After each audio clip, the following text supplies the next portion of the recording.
I'm gonna disclaimer this with that you guys all said that you wanted the rage. So I'm going to bring the rage.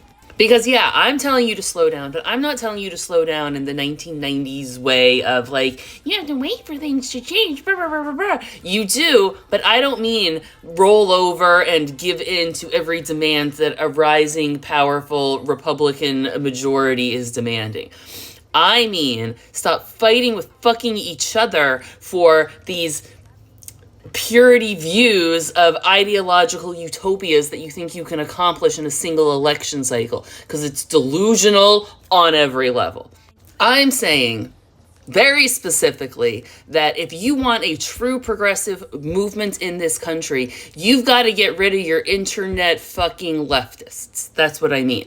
You have to get rid of the people who are unwilling to budge and compromise. Because if you want to know what broke progressivism every single time, it's impatient progressives. And impatient progressives are even worse now in the age of the internet and I get everything I want at the touch of a button. That isn't the world we live in, even if the internet has led you to believe it isn't. Politics is slow on purpose. Our government was designed intentionally, methodically, to make sure that making big changes was hard. And we're seeing a lot of big changes happen really quickly right now, but that's the end game of like 50 years of fuckery, right? So it's gonna take more than one election cycle to get what you want. This is what we did to Obama, right? We elected him in 2008 and everyone was like, we changed the world, we elected a black person, we have a Republican, are out, Democrats are in, everything's gonna be fine. Everything wasn't fucking fine because we abandoned him so fucking quickly that by the 2010 midterms, Republicans took back the House majority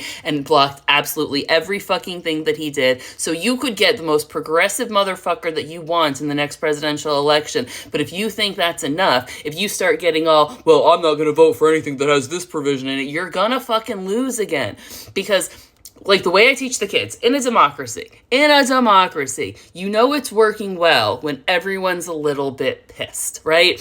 If everybody gets a little bit screwed, then you have reached an effective compromise. The reason things are fucked up right now is because Republicans are giddy and delighted with themselves for pushing through the most oppressive version of their bullshit, and Democrats are horrified at what is coming down the pike. In a functioning democracy, Democrats would have negotiated a few good things, Republicans would have negotiated a few good things, each side would have conceded on a couple of things, and you'd have a budget coming through that takes care of most people but still has longer to work, right? But we saw this happen so very quickly, so many times in recent history with Democrats, especially with young progressives on the internet who see one complicated issue pop up that they don't fully understand, that nobody has an immediate answer to, so they decide, fuck it all, let's elect a fascist, and here we fucking are. So when I say slow down, learn to compromise, and learn to get along, it means don't expect to get everything you want right away.